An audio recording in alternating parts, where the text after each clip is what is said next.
So hi, Kevin. Welcome.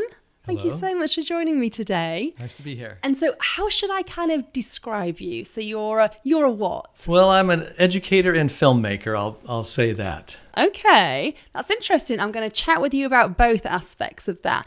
But first of all, you spent a lot of time in Europe, didn't you? Yes, I was born Yeah, no, go ahead. here in Yeah. Oceanside, but go ahead and finish your question. Well, I was just going to say, because obviously, I don't know whether you can tell by my accent, but I'm not from here originally. So I'm from England and spent some time in France. So I'm just interested to kind of get to know your take on how you found 15 years in Europe, I believe. Yeah, Yeah. 15 years in Sweden. Yeah, okay. So yeah, Born tell and me about raised that. here in Oceanside, California. Mm-hmm. And then when I got married to my wife, who was from Sweden, Yeah. in 1988, So where did you two meet? we met here in California. Oh, It was okay, up in okay. the Bay Area when I was living up in the Bay Area. Okay. And we decided to move to Sweden for a year to have a baby, and we did. So we just packed up and moved over there, and thought we'd come back to San Francisco, but we stayed there for 15 years and had 2 babies while we were Wow. there. So I decided to put my education background and training into action there, and started working as a business English communication skills trainer. Before that, I'd worked in documentary film production. Okay. And so that's been the gist of my career has been a mixture of documentary filmmaking and education. Okay, I'm going to ask you more about both of those things a little bit later, but I'm just fascinated because as someone who, myself, I've lived in 2 different countries, apart from the country I was born in. How did you find living in a country like Sweden, which is so very different from here? Yeah, it was challenging at first. I was born and raised in Southern California. Yeah. To move to a place like Sweden, cold, dark, Yeah. completely different. I didn't even know where Sweden was. What I time sort of of knew. year did you move, by the way? I moved there on November 1st. Wow. So there's very little daylight at that time, isn't there? No. Yeah. In fact, when we were driving back from the airport to our place, we lived outside of Stockholm. Yeah. And I had been there the year before for Christmas time, so it was even darker then. Yeah.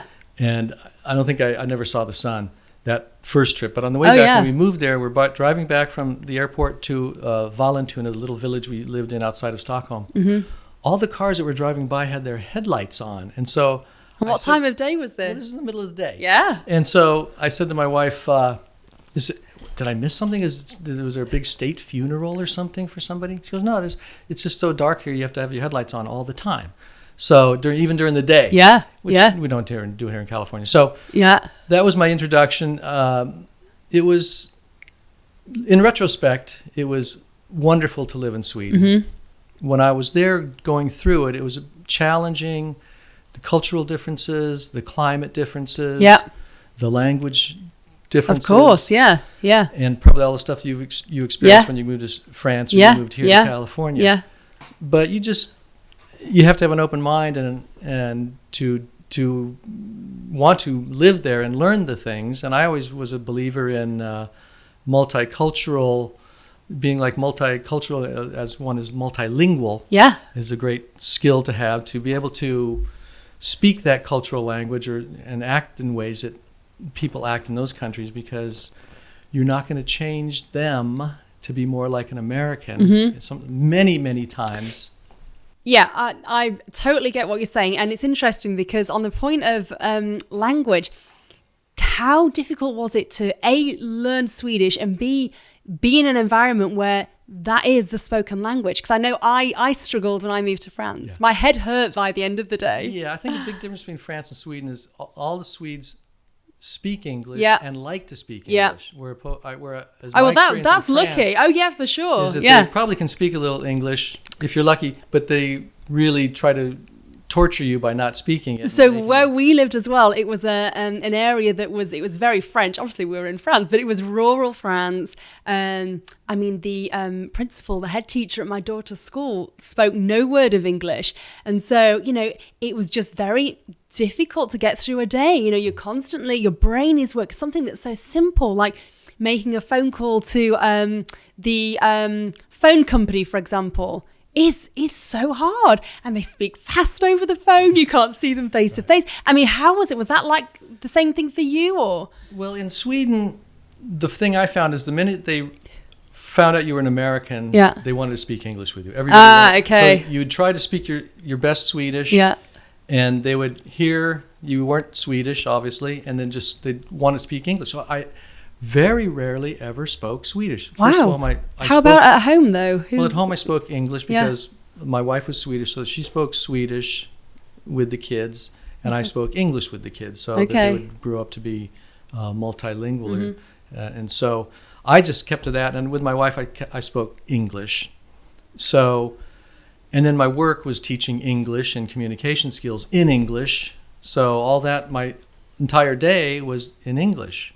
Really, if I would go to the store and ask for something, they would switch over to English the minute they heard that I was an American or an Englishman, as they said. But I always said I'm American. Yeah. And so I did start a Swedish class when I got there, a Swedish for immigrants class. And it's just a weird feeling being an immigrant. Yeah, it is. We talk so much about immigration, and then to actually be an immigrant in a country. One thing to be an immigrant, but another thing to be an immigrant and be in a. But how did you find being an immigrant? What was being an immigrant to you? Well, I'll tell you what. Being an American immigrant was a big difference from being.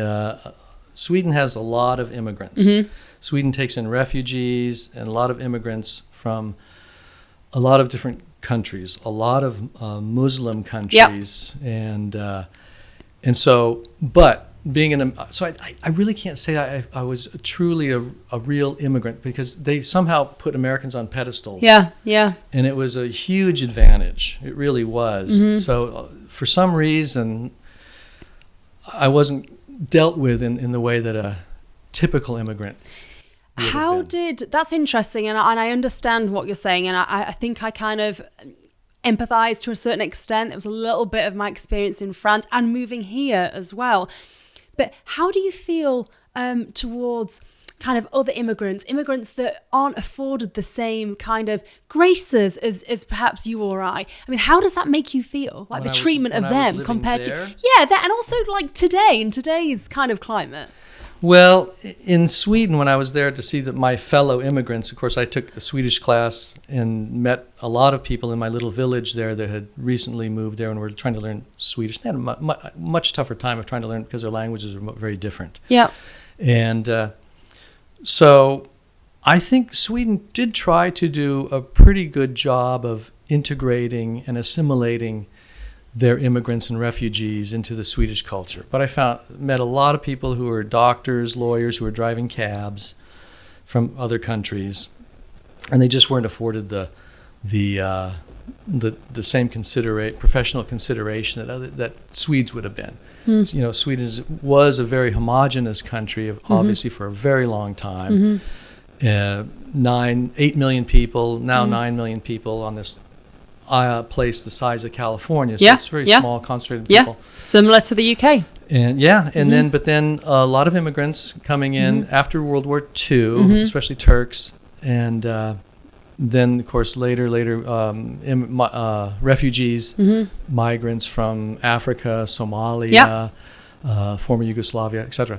And I just don't think I don't know of any country that treats immigrants with the respect and considers the value that immigrants bring to our society. And I know that being an immigrant gives you that really good a really good overview of that process, I think. And again, at the same time, I had this special advantage, I think, being an American. So I feel uncomfortable with that because, as I've said, I felt the same to an extent when I lived in France, but also here. And I see, especially in San Diego, it is a melting pot. We have a lot of immigrants living in this city. A lot of people are from somewhere else. And I feel I am an immigrant, and I am the same as the people coming over from Guatemala, in the sense that this isn't my home either, not originally. But I feel that we're treated so differently, and I think that's unfair. I have a problem with that. Yeah, just because because I speak English, because I'm white, you know, that I kind of get quite offended about that. You know, I feel, you know, we're all the same. As an immigrant, we're all the same. There's no kind of difference to me. I just wondered, like, what your take on that was. Well, I see it happening, and I Yeah. saw it happening over there, and I can see it happening here. The same thing. And again, I sort of, it was to my advantage when I was in Sweden. So I really I can't say anything or do anything about it, but I did notice that and especially now, so the percentage of immigrants in Sweden now has become even greater than the percentage of immigrants in the United States. I think it's over a fifth of the people living in Sweden are. Yeah, sure. And because the country is obviously a lot smaller than, you can't compare it to the size of the US. And they're having a hard time with, as we are, assimilating and realizing the value of immigration and the necessity of immigration and what it contributes to our society. I understand the fear that people have of immigrants too, because... How do you mean? Well, it's just the certain people, not say educated people or people that understand the entire socioeconomic And the value situation. that immigrants But can... I can see the people, say, in the Midwest, unemployed, scared, losing their cities or thinking their jobs are going to exactly. immigrants. I can see that. Yeah. But if our leaders would lead and communicate something other than xenophobia and fear and hate, and communicate what it really means to have a nation of immigrants and what the value is and how they help our society, I think that would help quite a lot. Talk to me about the difference when it comes to work-life balance in Sweden compared to here, because Europe's very different to here. Well, yeah. How did you find it? What were the big differences? Well, here, I was never really involved so much in the business world before I went to Sweden. I was over there, and but of course, America has a stereotype of the business world with the hard charging corporate America. Yeah. Climb the ladder, eat or be eaten, and so forth, and that's probably pretty true. I've never really worked in a corporate environment, so it's hard to say, but I can see that happening. Sweden, I think, was very much devoted to a better work-life balance, and specifically had laws and traditions that really is the 5-week paid vacation. I'm just about to touch upon that, because in England, if you have if you start a job and it's like 4 weeks vacation, that's terrible. I mean, you would consider not taking the job because of it. But people here, they can be CEOs or general counsels of companies, and they're lucky to get 3 weeks. Yeah. So, I mean, has that kind of changed how you view what a work-life balance should look like? Well, I always believed in work-life balance, and so I just don't see the upside of killing yourself and trying to climb up the corporate ladder and with your family or friends or health suffering. So I really when I lived in Berkeley, like I tell people, and I don't know, Berkeley's a very progressive, liberal city. Yeah. I lived there for 8 years, and that's where I met my Swedish wife and where I moved from and to Sweden. So I tell people that I moved to Sweden because Berkeley was too conservative for me. How funny. So politically I'm quite liberal, Yeah. and I consider progressive. But so I really liked it. The idea that with the vacations, the mentality of leaving work early on a Friday to get home to your kids and to not turn off the phone and to turn off the phone and to not. But it was really nice. On the other hand, as a small business person, because I had my own business in Sweden, I started that up, and of course you want to do as much business as possible. And I found it a little frustrating that every summertime when you comes around and you can't. Everybody's gone. So that's funny, because it's the same. Europe in particular, but like France, I remember France especially.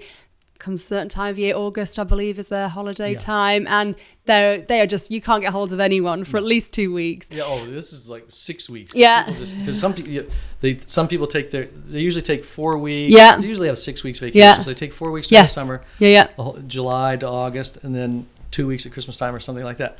And so then it starts popping up a little bit. Well, okay, I want to do business, but everybody seems to be on vacation. And how did you find that? Was it frustrating? I mean, yeah, a little. It was, but I got again. Yeah. It was the idea that you just have to get into their culture. So yeah, I mean, how important do you think that is as someone, as an immigrant? How much is it about you adapting or adopting that country's culture and them accepting your culture? Well, what's the ratio? What's the balance? It's all about, personally, it's all about you adapting to them. Mm-hmm. You're married, right? Mm-hmm. And there's maybe some things about your husband that you'd like to change a little bit, or something, and you know you're not going to change anything, mm-hmm. right? And it's the same with, I think, culturally. You'd go in there, and in Sweden, you go to a store, and it's just a different customer service thing. And I've been going to the same little village grocery store for ages there. Yeah. And they just don't say thank you when you buy something. They just say, here you go. Okay. And I would just say, I'd say, could you just, and I'd sometimes would say, could you just say thank you when I buy something? I've been coming here for 8 And what years. do they say to that? My wife would usually stop me before she'd like tug on me. I say, Kevin, it's not personal, but, and I'd say, but don't they understand? No. So you can't, you go crazy trying to change somebody else. Yeah. Yeah. So the main thing is I think it's just, again, to be aware, mm-hmm. and to use I was selling things. I was selling courses and training. Okay. So part of the selling and delivering things. So mm-hmm. you can't go in as an American, the mm-hmm. typical hard-selling American mm-hmm. in Sweden, and we're so good. I'm so good at this. Well, it just doesn't fly. Mm-hmm. So they're not going to accept that. You've got to understand the way that the Swedes communicate, the way they trust people, mm-hmm. and how they make their decisions in business and how in buying things. And I think I had sort of a temperament more attuned to the Swedes. And I think that's why I liked it so much and like Sweden so much. What can Americans learn from Swedes, do you think, particularly when it comes to business? Business? Well, yeah, I was thinking about that on the way over here. A lot of the business differences are the decision-making process. How do you mean? Americans tend to make sort of authoritarian decision making. One person will decide and make a quick decision about something. The Swedes are sometimes called the Japanese of the North because of their consensus building and decision making by consensus. So they evaluate something, they get together, they have little groups that make the decisions. Mm-hmm. And so when they have made this decision, it may take longer, but there's obviously a big buy-in to the decision, and then an acceptance of the decision because it was been made by a group of people, rather than the American tendency. And this, I haven't done this for 15 years, mm-hmm. and so I'm out of the business world. But in the American way of one person making the decision, you go do that, and people sometimes not really, and not really communicating the why, the how, the mm-hmm. what as clearly as you should when there's something that needs to be done. Why are we doing it? People just forget about sometimes that. Well, why? And so the Swedes are very good I thought they're good at that. And they're very successful in business.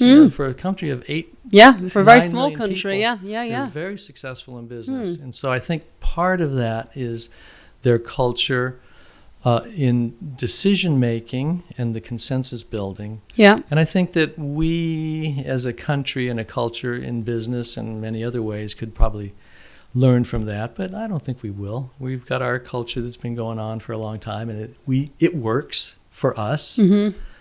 in the values that we have in this country.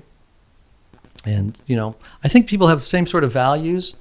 Oftentimes it's just how the notions of those values, how they implement them is different, isn't it? Yeah. How they interpret what honesty means, or what trust means. How they want those things. Yeah. But what it really comes in day-to-day life, it can be different. And so the business world was different. It was interesting to learn that style of business, mm-hmm. and to then.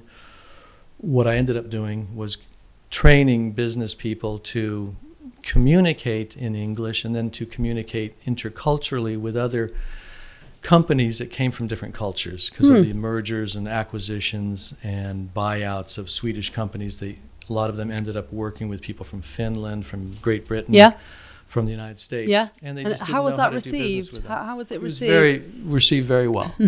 It was very interesting. They were very, very interested. The Swedes put a lot of time and money into training and development of their people, and that's another thing I thought was really good. Something I did want to ask your opinion on, healthcare. How did you find the Swedish healthcare system, which is actually quite similar to the UK healthcare system? It's taxpayer funded in the main.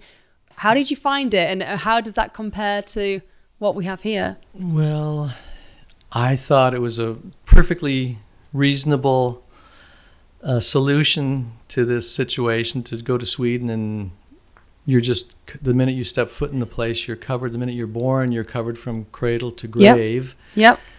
You go to the doctor, you pay maybe $20 for the initial visit, and then you never ever see another invoice, bill, form that you have to fill out or anything like that. And so, again, moving there at a relatively young age, I liked that. Mm-hmm. And then, were your children born there? Yeah, both were. Yeah, born so there. obviously you went through the maternal care, etc. Mm-hmm. How do you why do you think Americans have such a hard time getting their heads around paying for a healthcare system like in Sweden, like in the UK, like in France, like in the majority of Europe? Why is it so different for people here not to understand that concept and to push back as hard as they do? I really don't understand it, to be honest. When I moved back here 13 years ago from... what was that like, having to go to a doctor here and pay, goodness knows how much? The problem was actually just getting coverage in the first place for my wife. She had a pre-existing condition when we moved back here. Yeah. And so I could get insurance for the rest of the family, but she didn't qualify. They would not, because of this condition, would not be covered. She had to go into a special pool of higher risk patients and pay extra for that and end up being covered. But I couldn't understand. I couldn't understand why it was so complicated, why it was so ridiculous. And this is before Obamacare. It's still ridiculous now. Yeah. But this is before Obamacare and even more ridiculous. And of course, I'd rant and rave about that, and I couldn't. I don't understand. I really don't get it. I don't understand why people. They've been sold a bill of goods by the insurance companies, by the medical business, and somebody's making a lot of money, and a lot of people are suffering because of that, and it would not be that difficult to switch to a single payer like the rest of the civilized world has. And again, Obamacare in 2010 was a huge, the pre-existing condition's gone. So what difference did that make to your situation then? Well, we just reapplied and my wife got coverage, just like that, regular coverage. So I don't get it. I really don't. It's just there's vested interests at play, and somebody's making a lot of money by the way it is now, and they do not want to give it up. What's your favorite Swedish dish? So Swedish food, I really like Swedish food, and so I'll have to say, what I liked is the smorgasbord. Okay. And so Christmas was about a month ago. Yeah. And my two grown daughters made our favorite Christmas meal, which is meatballs, of course. Yes. Salmon. Okay. And little hot dogs. Oh. Little hot dogs. They're called Prince Korv. I don't know why they're called that. And do they have pastry around them? No, or just little hot dogs. Okay. So the Swedes, when it comes to big events, they being a relatively poor country until recently, until the 20th century, meat was a big deal. So when you celebrate a holiday or something, there's a lot of meat. There would be ribs. We didn't have ribs this year.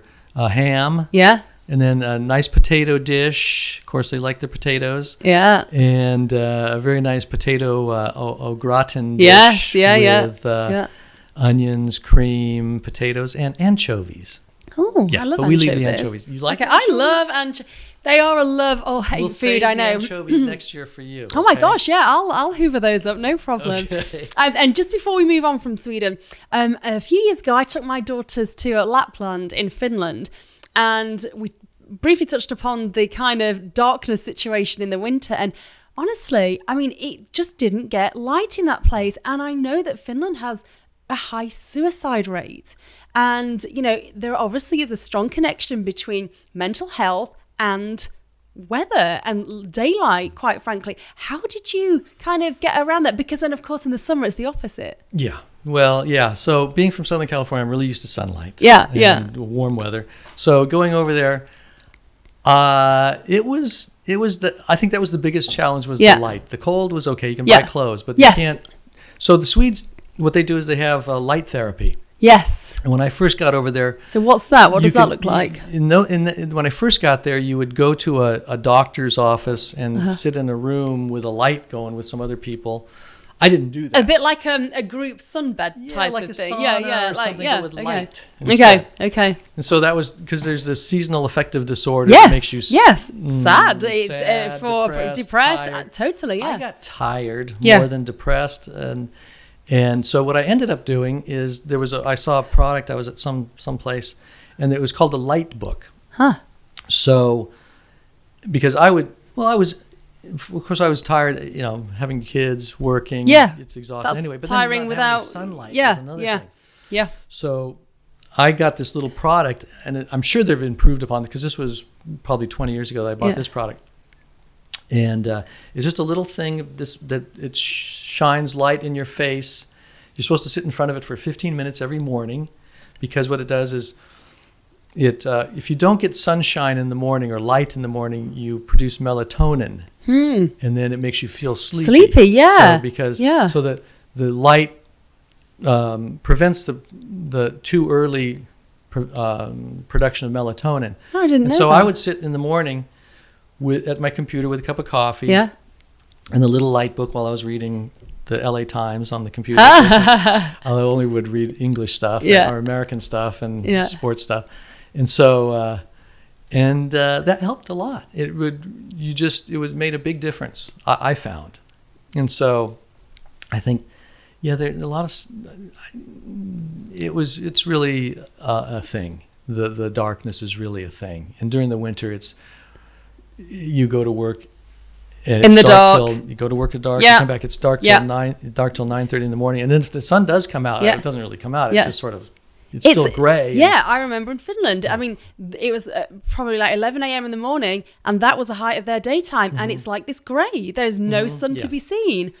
It is. I was just about to say, you don't know. It could be any time of day or night. I mean, you just kind of lose track of time. Like your brain just can't kind of process what time of day it's supposed to be. No, and then the summer is completely different. Yes, so it doesn't get dark in the summer. Yeah, it doesn't. Yeah. And so that's better. It is better, but especially with young kids. How did you get your kids to sleep? Because hit them over the head. Yeah, did you use blackout curtains? I mean, seriously, what did you do? Because even in England, it doesn't get dark till kind of 11 p.m. Yeah. But I know Sweden's even worse than that. I don't know. It's just nobody ever really goes to sleep. It seems like during the summer, the height, because everybody's on vacation for that period during the middle of summer. Yeah. Well, how long do they get off in Sweden, the kids? I think the kids are.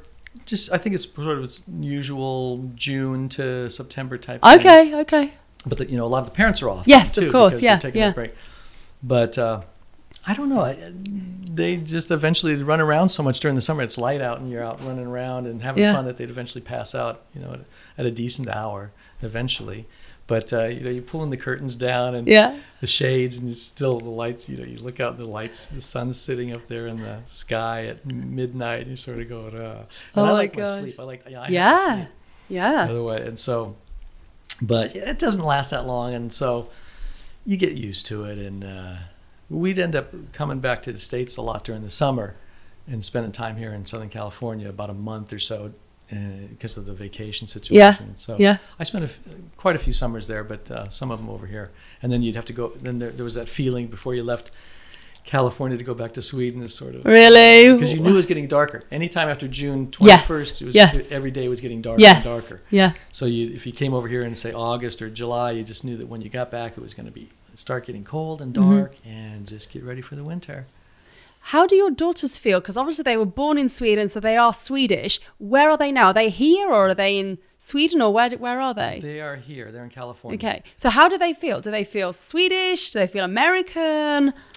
I think when Obama was president, they felt very American, and now Trump's president, they feel very Swedish.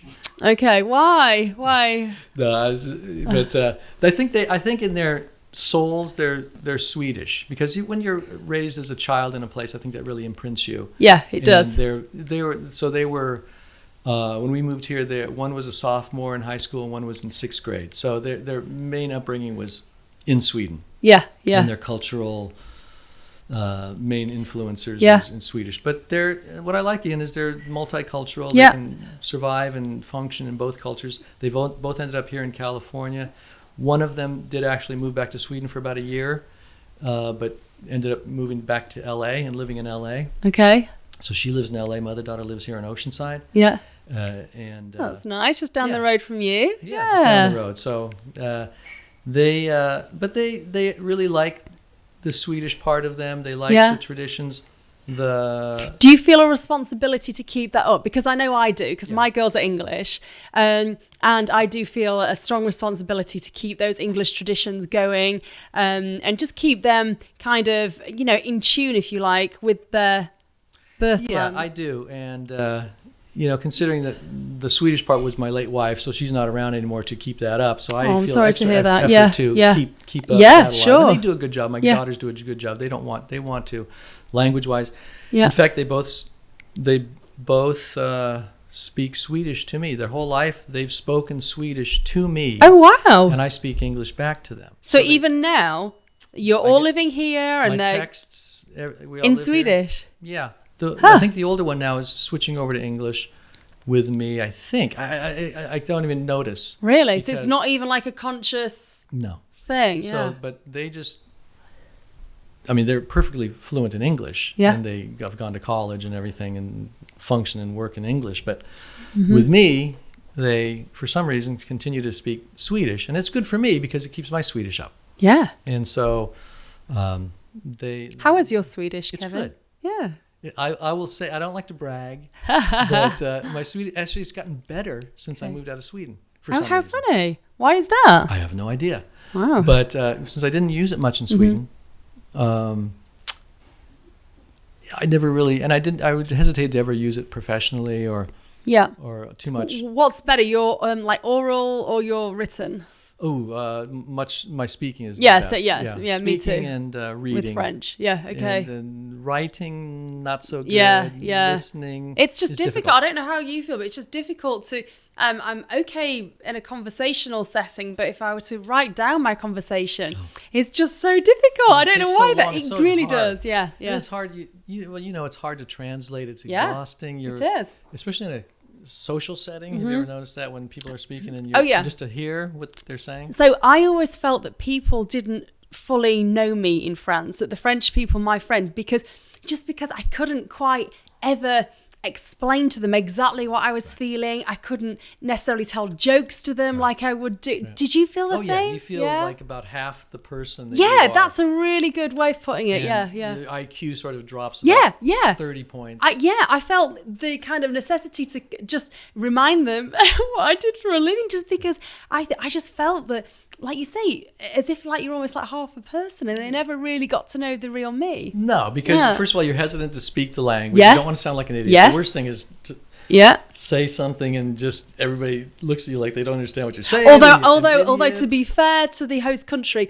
in my experience, they really appreciate it when you do try. Because I would get it wrong, but the French would just like the fact that I tried. Yeah. And I think they also like the fact that I moved there with a young family and we were like embracing the local culture. I don't know whether that was something that you felt too. Yeah, I think so. And of course, they appreciated the Americans coming to town, and And there was quite a lot of Americans over there in Sweden. I was surprised to see there's an American club. There was a lot of American men who were married to Swedish women. Okay. And then there was other, but so in the profession I was working in, I met a lot of either English people, Brits, or Americans, because there was a lot of English training.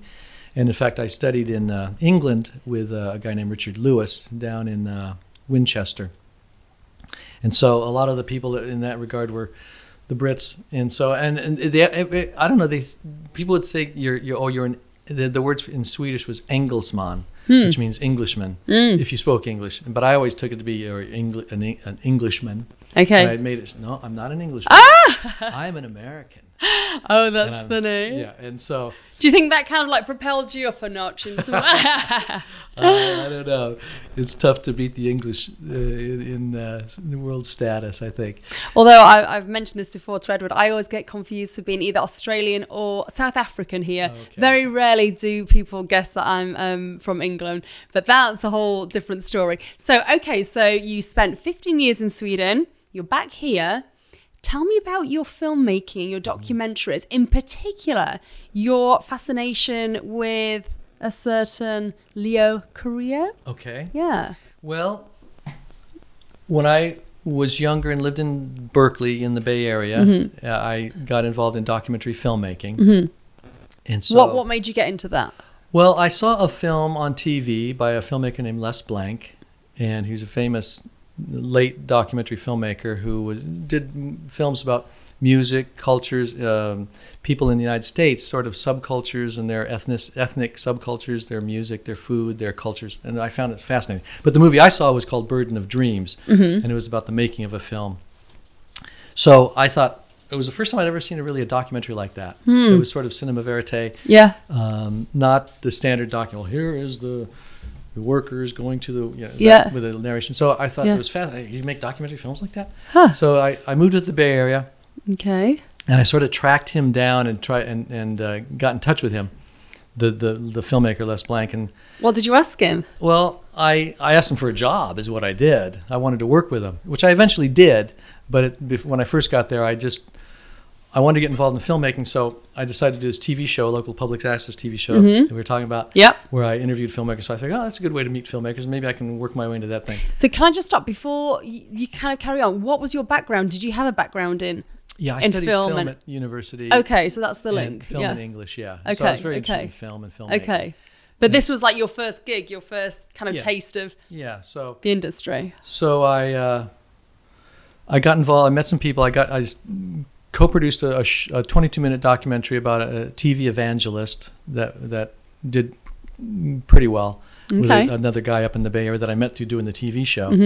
And so then I decided I like baseball a lot. And I was listening to the World Series in 1986.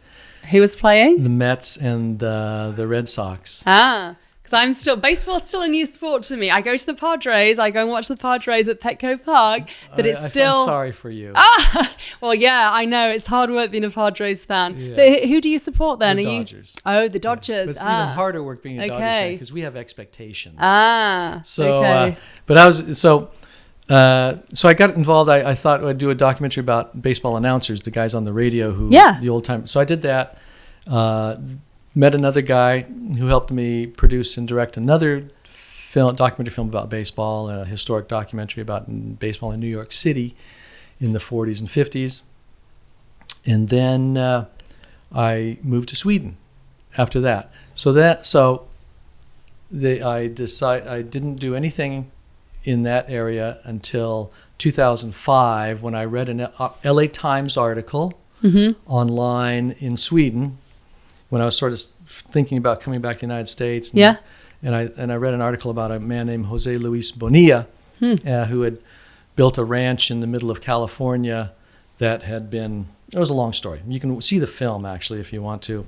Yeah, we'll touch upon that. Edward, our producer, just got that up. So Thinking Grande, which I believe you won an Emmy for this. A regional Emmy. Well, an Emmy's an Emmy. We'll take. Okay, take it. A regional Emmy's great. Okay, so with the great help of that guy right over there. Our very own producer Edward. Yeah.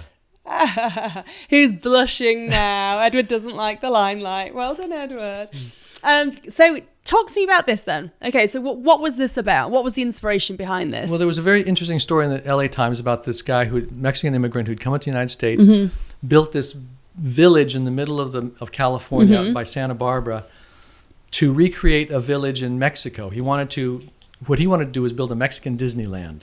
He called it that Americans would come to see what a real Mexican village was like. There would be a rodeo arena, there'd be a concert stage, there'd be shops, there'd be activities. So you could see he was basically building a village a Mexican village in the middle of, and it was playing again to the idea that people don't really know the real story of Mexicans or immigrants. He wanted to show that. He wanted to make money too. He was a businessman. So we've got some footage of that there. So Santa Barbara County. I decided to do a documentary about him and about his effort to do this. And unfortunately, I got some funding from the California Council for the Humanities. And there it is. Yeah, and it was an amazing place on a huge undertaking that he spent 20 years building by hand. Wow. In the middle of nowhere. Only when he got it up and running and having concerts and rodeos that were sort of in secret in a way. There was a spanner in the works, as we'd say in England, wasn't there? What was that spanner? Well, he never got any permits to build the place. He didn't do the usual American thing of going to the county and getting approval. Yeah, so what happened? So he spent all this time building, getting this, as you said, Disneyland, Mexican Disneyland off the ground, and then what happens? He's denied the county shut it permit? Down. Yeah, wow. They shut it down and said you can't do anything out here anymore. And so when we did the film in 2008, or when it came out in 2008, by that time he had given up and just gone back to Mexico to his ranch in Mexico. He'd left. The county was willing to permit everything if they'd just gone through the right channels. In retrospect, they'd gone out there and seen the place. It was built incredibly well. And so the biggest concerns were safety and earthquake and so forth, stability. And it had all been built incredibly well. And so was there no way that they could have kind of come to some sort of... If he had wanted to, but he basically said, screw it. Really? You didn't want me in the first place now. And so he went back to Mexico, and what eventually happened is the place got sold to another rancher who raised horses. That's the last I heard. I haven't heard much lately. And what happened to him? What is he doing now? Back in Mexico. He has a huge ranch in Mexico. He raises fighting bulls down in Mexico. Oh, okay. So he's got a place in Zacatecas, a couple ranches down there, and he's in a radio station and a TV station. So he's very successful. Would you ever do an update on him? That would make a good follow-up. Yeah, it would be. It would. Yeah, I'd like to find out what he was doing, because the end of the film sort of left it dangling what was going to happen. So, but what it did happen, nothing really happened. But there's being born and raised here in Southern California. If I can go back to Leo Carrillo for a second. You asked me about that. Yeah. That there's an actor called Leo Carrillo that interests me very much. Tell us a bit about him. Why is he so interesting to you? What got you hooked? In Carlsbad, there is a place called Leo Carrillo Ranch Historic Park. It's a city-owned park that is built, or that consists of Leo Carrillo's former ranch. Now, Leo Carrillo was an actor. Yeah, tell us a bit about who he was. He was most famous for being in films during the 30s and 40s. Okay. And being on a very successful TV show called The Cisco Kid in the 1950s. Oh, we've got some of that up here now. Yeah, there's a Cisco Kid. So this is all new to me, because I obviously grew up in England, and this kind of wasn't, I can't ever remember these films being shown. So this is all new to me. When I was doing the research for our interview today, I honestly had never heard of him, which is, my bad, I'm sure, but this is like a cultural lesson for me too. So, where was he born? Well, Leo was born in Los Angeles in 1880. Okay. His family was one of the founding families of modern California. Okay. Through the Spanish. They came, his relatives came here in 1769 from New Spain, what is now Mexico. Yeah. They're from Spain originally, but they were living in Baja California, Loreto, and came up with father Sarah and Gaspar de Portola in the first Spanish expedition on horseback into what's now California. So his family goes back way, way back. And Leo and his family was involved in the Spanish rule of California. They were in the Mexican rule. And then when it became California, American ruled in 1850, his family started losing their property and their power and their prestige because they're a very prominent family. In fact, there's a famous historian called H.H. Bancroft, and he says that Carrillos were one of the two most prominent families in California during the Spanish and Mexican period. Wow. So they're very politically, socially, very powerful. So, but by 1880, the family had lost a lot of their land, a lot of their power. Leo, because of, I know I'm digressing a little bit, but in 1851 there was an land act that basically functioned to take away a lot of land from, the minute California became American, they passed this act that the gist of it was that it ended up costing the Spanish-speaking people who had lived here and owned the land here their land, because they had to prove that they owned it. They had to show documents. It wasn't their culture of doing documents and contracts and showing them. So they ended up losing a lot of their land to the Yankees. Yeah, yeah. And So how did Leo Carrillo's family react to that? They weren't doing so well. He was born in downtown LA. They ended up moving to Santa Monica when he was a young child, and his father... What was Santa Monica like in that time? Was that the place that it is now? Okay. No, it was very different. But it was they moved in with an aunt, so they weren't doing so well. His father had gotten injured. He ran a store. He ended up becoming the mayor of Santa Monica. Yeah. But at that point, they were Leo did, or Leo's father. The family was fishing for food and not doing real well. You know, they and as well the other Carrillos were not. They had some property probably still, but they weren't doing so well. So the one of the things that fascinates me about Leo is how I think he used he became an actor, a very well-known actor, more of a B actor in B movies. He went to... What sort of movies did he do? Oh, he did. He made he made 90. He was in 90 films during the 30s and 40s. So he's a very successful actor in terms of working. And then, but he did he played a lot of ethnic roles. So being Spanish or Mexican background, but being born an American, he was very good at doing accents and sort of funny ethnic roles. He played Italians and Mexicans and in movies. So he could do a lot. That was his shtick. He sort of got into that, and so he made a lot of money.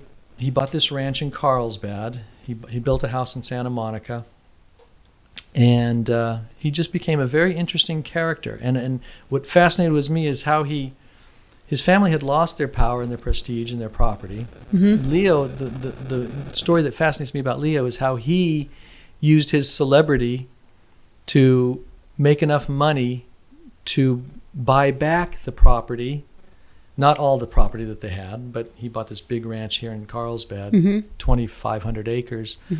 He had, and regained the family name. And what also interests me is that a lot of people with ethnic names would change it in the 20s and 30s when they wanted to be in the film industry. If you had Spanish surname, which he clearly did. And so why did he not feel the pressure to conform? Well, I think part of it is because of his family background and the prominence of his family. So he celebrated it, his Hispanic background. He was one of the few people who pointed it out, and it became, in every press release, it was always about him and his Castilian background. But it was also interesting that he always positioned himself as Spanish and not Mexican. But there's an argument for that. And so some people will say that he was denying that part of his identity, the Mexican part. But he was born in California, and his family was here. It was only Mexico. So who are these people here?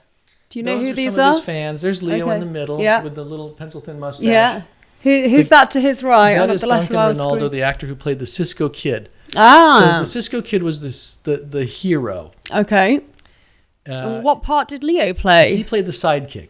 Okay. He played sort of the English mangling sidekick. He always had these funny things based on his malaprops. And so we'd say stupid things in English, but he was sort of the wise fool in the way. So the Cisco Kid was a story by O. Henry. He's this famous American writer, the guy that was famous for the surprise endings of his short stories, but he actually wrote the Cisco Kid. The Cisco Kid was a villain in the original stories. Yeah. They were thieves. And when these guys did 5 movies together as the Cisco Kid and Poncho.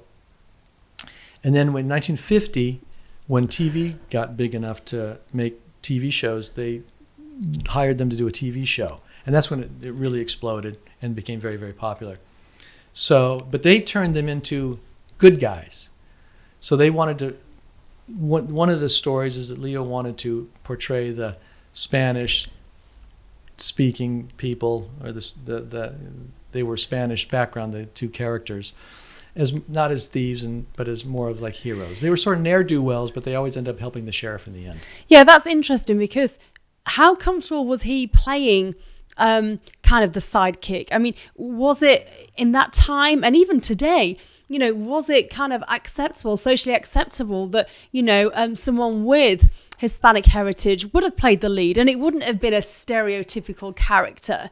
I mean, what was his view on that? Well, he got criticism at the time for playing these criminals, buffoons, so almost kind of like cartoonish characters. It wasn't the same situation as today. Mm-hmm. He got some criticism at the time, but I think it was much more accepted that was okay. Say in the 60s and 70s, with sort of not revisionist, but more modern historians and sociologists and Chicano academics who look back at Leo's role and identity in the culture and in Hollywood, he got a lot of criticism for playing these stereotypical roles. What do you think he would make to Hollywood today? Because I know there is a push to bring people with Latino heritage to more prominence, and same with black actors, that they're not always playing the criminal or the stereo, that they are taking on lead roles that are not connected in any way to maybe a traditional stereotype. What would he have made to all of that? Well, it's hard to say, because it was such a different time then, and the sensitivity and sensibility were so different, I think. But the thing that I found interesting about him is that he did promote his Hispanic background. So he was proud of that. Lifestyle. It wasn't something that he tried to mask or conform. He promoted it in personal life. No. Everything was about being a Spanish ranchero, and he really promoted that and tried to get people to learn more about the Californios, the Spanish-speaking people who settled California. There he goes. So there's he's got 2 stars. Two stars. Wow. One for movies, one for TV. Okay, fantastic. And at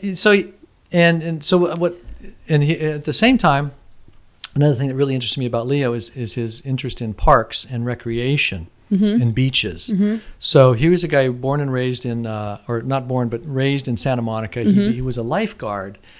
And what I find about Leo is that he was one of the first California celebrities. That's the ranch this beautiful place in Carlsbad. I haven't visited. I really ought to. I feel quite disappointed that I didn't know about that before today. Yeah, it looks a great place. Yeah. So Leo was very interested in parks and recreation. Mm-hmm. He loved the beaches and parks. So in 1942, he was appointed to the California Beaches and Parks Commission. Okay. So a state commission for the acquiring and preservation of parks and beaches. Mm-hmm. And so he's not only an advocate, but worked very actively to acquire state parks, Anza Borrego State Park, San Simeon, the Hearst Castle. Yeah, I've driven past that place. I haven't been inside, but that's pretty impressive. Yeah, so that he was very involved in acquiring that because he used to work for the Hearsts. When he first left Southern California, he moved to San Francisco and was a cartoonist for the Examiner, which was owned by William Randolph Hearst. Okay. So that was his connection with the Hearst family. Yeah. So, and then Will Rogers' ranch. He lived next door to Will Rogers, and he knew Will Rogers was a good friend. So in 1944, when Will Rogers' ranch was acquired by the state of California as a park, Leo was involved in that too. So for 18 years, he served California as a commissioner in acquiring parks and beaches. And so what I like to say is Leo has 2 stars on the Hollywood Walk of Fame, but he has 3 parks named after him in Southern California. Which is pretty impressive. Yeah, so I think he'd be happy with that ratio because he really was a park man at heart, I think. Yeah, so an environmentalist really in today's language. I think so. So there's Leo Carrillo State Park up in Malibu.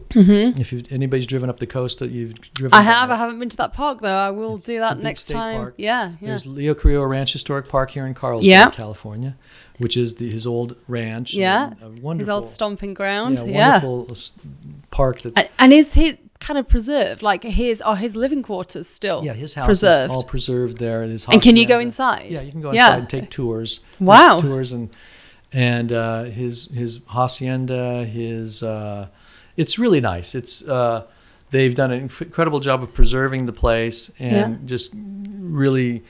They just finished a $2 million restoration of the horse stables that they've turned into an education center. That I just went to a thing the other day there, a nice little lecture a couple days ago, and it was wonderful. And they've got a visitor center, and it's 10.5 acres of the original 2,400 acres that Leo had. So the people who owned the property, they eventually ended up selling the property off to developers. They built a huge development called Rancho Carrillo around the place, but they did preserve and give back to the city of Carlsbad 10.5 acres for the preservation of the park and the ranch there. So wow, I need to take my daughters along to that. It sounds really impressive. What is it with your kind of fascination with Mexican culture? What is it that you find so intriguing? Well, I think people forget that for a very long time, California, where we live right now, was part of Spain and Mexico. Of course, yeah. And it's only been California since 1850.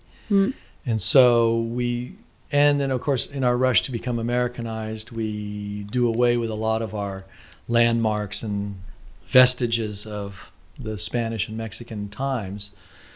And I think, and having been born and raised here and seeing the way it's developing and evolving and getting crowdeder and crowdeder, if those are words. I like more and more crowded. Yeah. And so I think in a romantic way, long back to the days of the Dons and Vaqueros and the simpler lifestyle, and would like to sort of have known what it was like in California. California's a wonderful place, and it's really fun living here.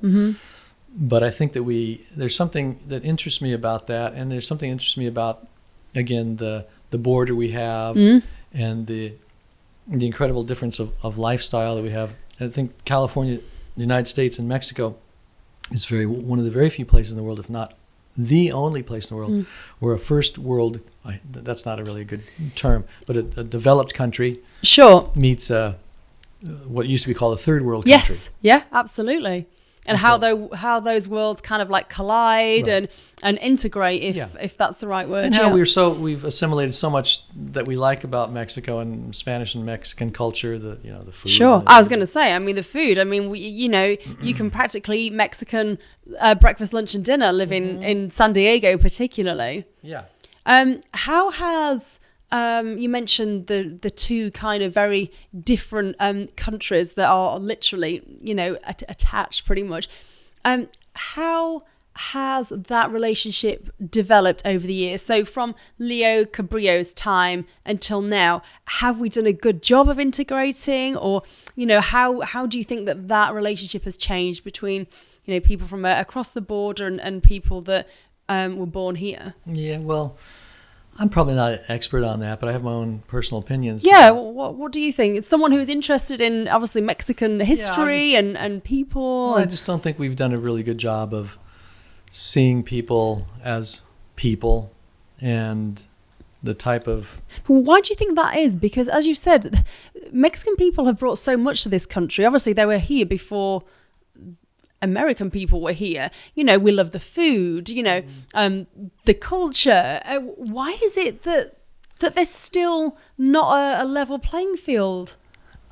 It's really hard to, it's hard to explain. I think it's just, there's a lot of human nature involved. There's a lot of strange policies that have gone on over the years of bringing people in, sending them out, considering them as second-class, third-class citizens. You know, there's a couple times in the history of California where they've repatriated. They basically just in early 1930s there was a whole Mexican repatriation where they rounded up people and shipped them back. Not even Americans of Mexican descent, and shipped them back out of the country. But anytime there's economic issues going on, the 30s was probably an economic. It was a reaction to a big influx of Mexicans after the revolution, and so there was a big influx of Mexicans during the 20s to California after the Mexican Revolution, and then of course the Depression hits, and so you've got these extra people. Who are the scapegoats? The Mexicans. So send them back. Maybe it'll open up the markets for Americans to do work. Of course, there was and then in the 50s, I don't really know this much about this one, but I've read a little bit about another one that took place. You know, we'd bring them in there when we needed them to pick crops and to harvest crops. And then when their usefulness was done, we'd make them go away. I think there's too many people in California anyway. So do you not think we should close the borders and send not except for you, send everybody out who wasn't born here. That's coming from a guy who was born here. Really? Are you seriously? You seriously think that? You think that? So that's interesting because I come from the UK. California is bigger than England, and you know we still allow immigrants into England. We still have a quota every year that allows people from other countries in. So why? I mean, it's such a huge state. How could you say it's full? I'm joking a little bit. It is full. Well, the thing. But there are miles and miles of. Okay, so the housing. Okay, so let's talk about the housing crisis. We don't have a housing crisis. We have a people crisis. We have too many people in California. We've just taken on too many people. So there's 40 million people in California. Okay. And I'm probably and 80% of them live within a half-hour drive of the coast. Okay. And so most of them are concentrated, obviously, below San Francisco and L.A. and below. So it's just too crowded, as anybody who lives here can see. But is the problem not the cost of living? And I'm not saying send Mexicans away or anything. I'm semi-joking. Yeah. But I really would like to see us consider California not to have a housing crisis, but to have a population crisis. When I was alive in 1969, the population was a half of what it is now. It was literally the population of California was half of what it is now. So why has it increased to what it is today then? What do you put that down to? Well, people want to live here, and I can't fault them for that. But at some point, you've got to look at the quality of life of the people who were not only born and raised here, but whose families have helped build the place up. And just think, well, wait a minute, if all these people want to come in, I can understand that. And of course, people make money off people coming in and moving here. But as a person who, like I said, born and raised here, and seeing the place get so crowded, it bothers me. So on the flip side of that, though, Kevin, people are leaving California. They're leaving in droves because they can't afford to live here. Because you can't buy a house for much under $1 million. Well, the average salary is just never going to afford you to buy any type of property here. Rents are extortionate. So it's probably fair also to mention that people are leaving California. There are probably more people leaving today than have left for a while due to things, as I've just mentioned, cost of living being the main. And I think the main thing is that we live in a place where just everybody wants to live. San Diego, North San Diego County, it's along the coast. It's just really nice. And you can't fault Penny. I mean, it's beautiful. Nice. Yeah, it's beautiful. It's okay. It's just sometimes you get, as an old grumpy guy like me, you get frustrated with. But so what's the solution though? Because there's no solution. What about affordable housing? Where's the affordable housing in San Diego? Where is it? where does it need to be? There'll be more housing built. There will be more affordable housing. There's the state laws and local laws. The state is really pushing now with these new bills that are coming down, and there'll be more housing, but it just means more people and crowded. I mean, Kansas and Nebraska need people. Can't we just sort of subsidize people to move there? And so I know Oklahoma. You joke, but I know Oklahoma was doing this at Tulsa. Is doing the same thing. They are actually paying people to move there. They're giving them $10,000, I believe, to move there. They have to. There are obviously stipulations. They can't just kind of rock up, get the $10,000 and go. I think you need to be there for, to at least stay there for X amount of years and be working in the local economy. But so you joke, but there are states that are actually doing that. And then there's a place in Italy where you can buy a house for $1 or £1, I guess. Yeah. Well, there'd be euro in Italy. Yeah. So but I don't know anybody's done that. But it's a wonderful place here. It's just again, that my fascination with the Mexican Spanish period and the past and the history is, I think, part of that idea of like, I really would like to see what it was like then. Because having grown up here, it's just you get used to the way it is now. But God, it must have been a really interesting place. How important do you think it is to educate children on this? Because I know I have a third grader and a sixth grader. Both of them have done a lot about Mexican history. Mm-hmm. I know my little one went into Old Town to have a look around there. How important is that, and especially because San Diego is a melting pot. There are people living here that are they're not American, let alone from San Diego. So how important is it to educate them on the people that were here before us? It's very important.